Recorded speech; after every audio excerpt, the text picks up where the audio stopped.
everyone, this is Lucifinity. You can call me just Lucy or Ate Lucy. So today I will having a Tagalog English monthly reading for the year 2026 para sa lahat ng zodiac signs starting this January. I'm a tarot and astrologer since 2019 and started my YouTube way back 2020 pandemic era. Basically, this is my comeback sa YouTube channel para sa mga lovely clients ko and future clients, guidance and healing. May readings focusing more on astrological placements. Kaya mas maganda po kung alam nyo ang inyong birth chart, natal chart for accuracy and timely readings. How to know your birth chart? Simply go to the Google and search birth chart, natal chart calculator. Dapat tama ang date of birth, time of birth, and birthplace. Kung di alam ang oras, pull up your birth certificate or ask your parents kasi importante po na tama ang details. The importance of knowing your chart is to guide you, heal you, and help you succeed in this lifetime. Let your astrologer read your chart for you, and I can help that for you. For everyone na makaka-resonate sa readings ko today, kindly leave a comment in the comment section. For everyone na mas gusto ng depth reading, kindly add me on my social media accounts in the description box and book a reading. Thank you and may light guide your way infinitely. So, let's start your reading.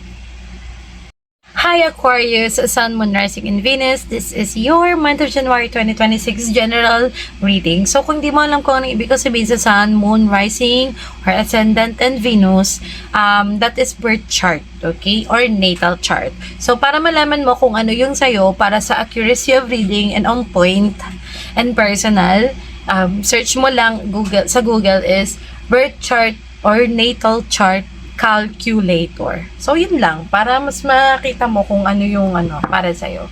So, kailangan mo lang po ilagay yung birth details mo doon like birthday, birthplace, birth time. Kailangan po accurate at kompleto yung details para mas accurate po yung reading. Sobrang importante po ng birth chart. Okay? And itong reading ko is more on astrological po siya.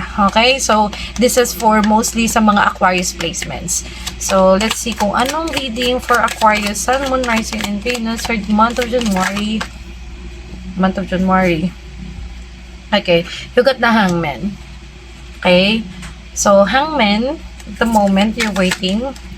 Okay? For Six of Pentacles to be given of Five of Wands. Okay.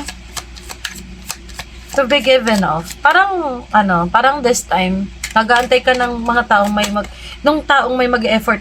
Okay. Two of Cups. You're waiting for that offer. Na parang, ay na nga ba? Three of Swords. Oh, I don't like to see this Five of Wands with the complicated love. Okay. This is somehow not a good vibes, honestly, here. You know what, Aquarius, with the Hangman? Ito kasi, may inaantay ka dito, or parang naka-stop by ka, or parang naka-pause, ganun, ka sa isang bagay na, siguro na overdo it mo to, or less.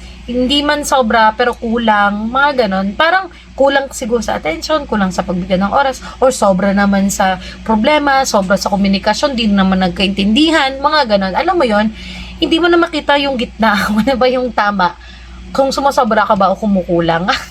Ang pangit parehas pakinggan, no? Ang ganda talaga pakinggan yung balance lang. Kasi parang ang pangit pakinggan kumukulang, sumasobra, diba? So, dito sa Six of Pentacles, it shows you that parang it's time for you to give that understanding and time, effort towards yourself, but you don't know how because things are complicated.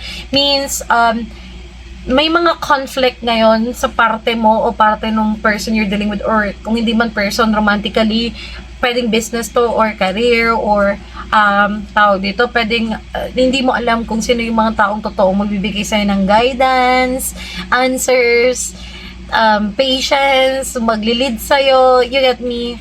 Two of Cups with the Three of Swords. This is actually not good. Maybe you've been into a lot of breakups that finally you thought parang ayaw mo na pumasok sa relationship, or baka fresh pa kasi to kaya feeling mo yung relationship, pag iniisip mo siya, is parang ano siya, parang sasaktan ka lang or magbibigay lang to sa'yo ng hindi maayos na ano, parang iniisip mo, parang every time you involve yourself into relationship, parang it's so hard. Parang people don't know how to love you or you don't know how to love other people. You always been misunderstood by these people or kahit hindi man to romantic connection, ganon. Parang pag sa mga kaibigan mo or sa mga ka-workmates mo, parang hindi mo ma-feel na you belong to this kind of you belong on this kind of circle or current job or current connection, agreement, ganon. So, for others of you, mostly, kasi Two of Cups is a relationship card. From a supposedly a good connection, naging breakup siya. Three of Swords. I think cheating involved or kung hindi man cheating, siguro this person was too much to handle or you become the person na naging broken talaga. You changed drastically. Parang sobrang laki ng pinagbago mo dahil lang sa pag-ibig or dahil lang sa past mo. That's so sad. Okay? Don't give up on love, Aquarius. Don't give up on love. I swear to God. Just don't. You will never know what's there.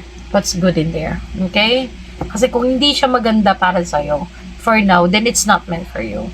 Siguro wag na lang natin siyang take ng parang personal. Masyado or parang but who am I to judge, right? Because I am on the same page before. But at least I managed to survive or to find my way out and heal. And I hope it goes back to you. Sana ikaw din, mag-heal ka din at wag mo masyadong engage yung utak mo sa puro pangit na nangyari sa'yo sa nakaraan.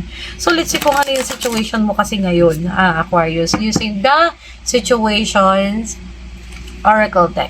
Okay, so what is your message for Aquarius, Sun, Moon, Rising, and okay, nag-flip siya. Crushed. Kanina ko pa ito nakikita, pangatlo na to. Okay, yung unang card lang po ay okay, pretending. Oh, I think you got the same one with the Aries. Okay, maybe you're pretending to be okay, pretending to be like, parang hindi ka affected sa mga bagay-bagay or kasi hindi mo kayang maging emotional vulnerable sa pamilya mo o sa loved ones mo or sa friend mo, ganun. So, you've been fake living beyond means, pwede din to. Maybe you're pretending to hide or pretending you're hiding your true feelings or emotional needs or material needs or whatever your needs. Pero doon crushed, sad, lonely. Maybe you're so tired of being alone or siguro ngayon mo lang na-realize na parang, matanda na pala ako. Dapat pala may ako sa sarili ko. Sabi mo ganon. Parang, dapat pala mag-focus naman ako sa love life. Or not really mag-focus. Parang siguro, ilagay mo naman yung sarili mo sa part na deserve mo namang maging happy. Alam mo yan? Gets mo? Or deserve mo namang maging happy. So, why not, diba? Make it, do it, and go for it. Diba? So, ano ang additional na situation card para sa'yo? Using the Fanta Oracle, guys, it's so cute. Look at that. Pastel vibe. I love pastel colors, you know, cute, yung mga cutesy stuff. Okay, so let's see. What is the additional situation for you by the Fanta Oracle? Wow, wala pa nga. Okay, so you got that card. Okay, knock on the woods. I don't claim any bad energy, like literally. Okay, knock on the woods. But, okay, that endless harm, inevitable. So, there's something na is happening right now to you is, maybe it's causing you a lot of, parang a lot of, force changes. Alam mo yun, parang napipilitan kang baguhin yung mga bagay-bagay. Yung paniniwala mo, yung sistema mo. Dahil may siguro may pagkakataon ngayon sa'yo personally na hindi ka na masaya at hindi na okay at nasasaktan ka. Kaya parang iniisip mo, parang it's time for me to make a change, like drastically, like literally, like legit, natatanggalin mo na tong taong to sa buhay na to. So, Aquarius, please don't do this to yourself if you know what I mean. Like, don't kill yourself. Please be safe. Okay? So, it's not really mean na bad. No, for others, it's like an ending It's like an ending of a chapter of your life. Parang sobrang babaguhin mo tong sistema na to. Mag-iiba ka na ng pagkatao. Parang ibayin mo na yung approach mo sa buhay. So, that's a good thing naman kung ganun yung gagawin mo. So, tingnan natin kung in astrology, ano yung pwede mong tignan sa transits mo or yung forecast mo sa astrology. Okay? Kung ano man nila lumabas nito, try mong i-check yun. Then, tingnan mo kung ano yung mga pwedeng ibigay sa'yo na messages and forecast sa'yo in astrology. In astrology, okay? So, what is the astrology transits that an Aquarius should look up for? Kung ano dapat yung i-look up mo, tignan mo for Aquariuses. Please, Aquarius. Okay, may nag-left. Okay, North Node. Wow! That's powerful. You know what, in astrology, North Node means your purpose, where you're heading.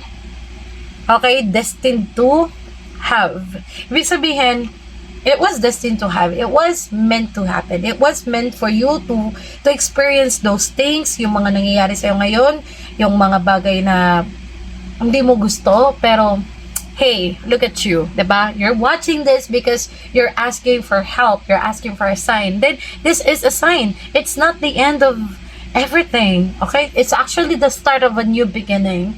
Kasi papunta ka na doon sa kung ano talaga yung purpose and calling mo. So, just go for it. Just do it. Mind you, I'm an Aquarius too, and I'm doing what I want because I just believe I can do this. So, bakit ikaw? Why not? Diba?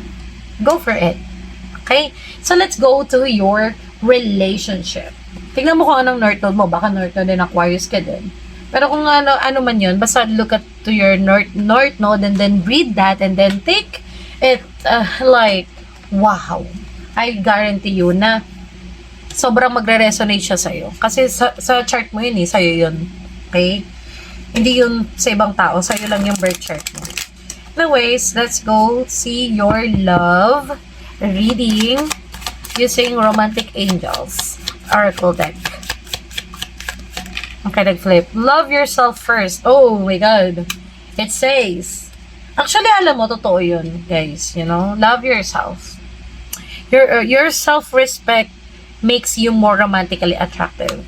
When you love yourself, no? When you know that you are capable of love, you're full of love, nakamahal-mahal ka talaga, alam mo, eventually, it will, para siyang magte-twist, na parang, okay, biglang nagbago yung buhay mo, bigla na lang nagkaroon ng napakagandang bagay sa buhay mo na hindi mo alam, kaya mo palang maging ganun, kaya mo palang maging sobrang loving person, and yung mga pag-ibig na akala mo nakikita mo na sa ibang tao, akala mo wala ka nun, pero sobrang meron ka nun, gets mo?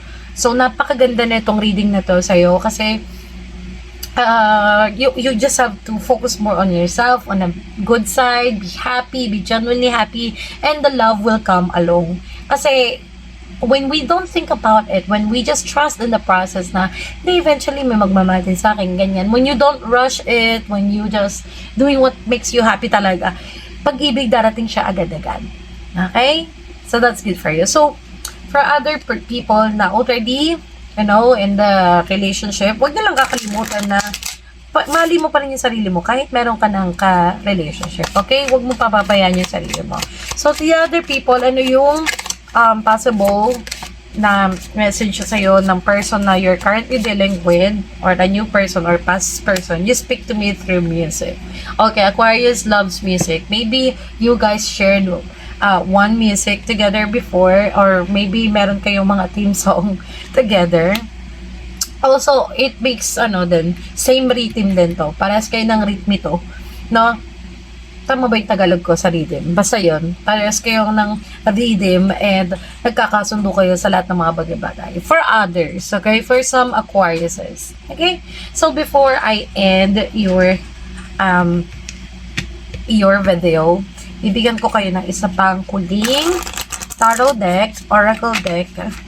Okay? This one, this will give you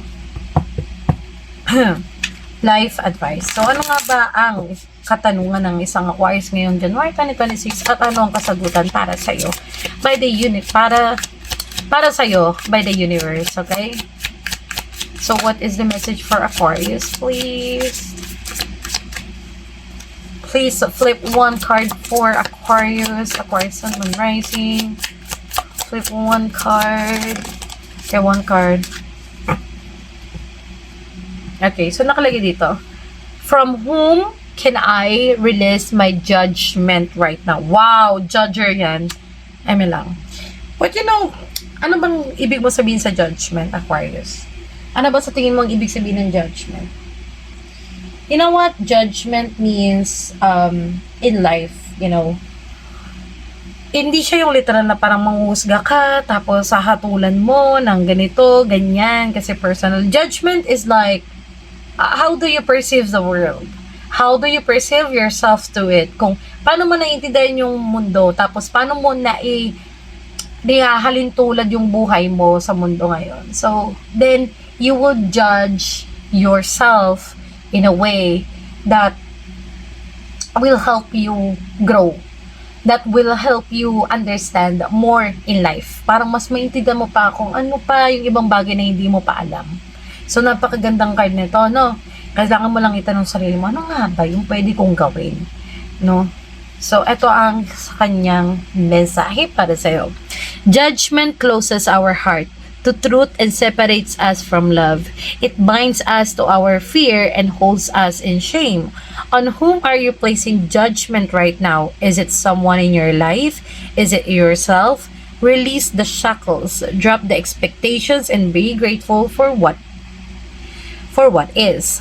Look at the person you are judging as if you're looking at a small child. See them learning and growing, falling down and making mistakes. See their desire to be loved and accepted, and even more grace to open your heart to this truth. When I lift the judgment from myself and others, I uncover my own truth. I am loved, I am whole, I am limitless, and so are they. So, it says here, from the world, kakasabi ko lang, sa mundo, the world. It means the other people, the other kind of people, kahit anong klase ng tao na nasa buhay mo ngayon, kilala mo man personal o hindi. Okay? How do you see yourself in, kung ikukumpara mo sa kanila? I'm not saying that you're comparing because you wanna be good or you wanna be bad or you wanna be the best. That's not what I mean. Maybe you're judging yourself too much because you take the definition of other people's life. Bakit sila mas maganda? Ako ganito lang, ang taba ko na. Bakit sila sobrang talented nila? Ako wala man akong katalent-talent. Alam mo yun? Something like that. Yung parang you've been judging yourself in a way na hindi nakakatulong sa'yo magkaroon ng positive mindset. So, I hope i-release mo siya in a way na starting point mo siya na mag-heal ka na. Parang this time, I will put my judgment in a better way, in a way that it will help other people to get to know themselves better and to be their truest self and to become their truest self. Okay? So, kung kayang gawin ng ibang tao, ikaw kaya mo din. So, yun na naman, Aquarius. Kung nag-resonate to sa'yo, you can give your comment in the comment section. Kung hindi man, mas okay po kung mag-book kayo ng reading sa akin. Ma-reach out niyo po ako sa aking mga social media accounts in the description box. So, yun lang naman po. Thanks for watching and see you on my next video. Bye!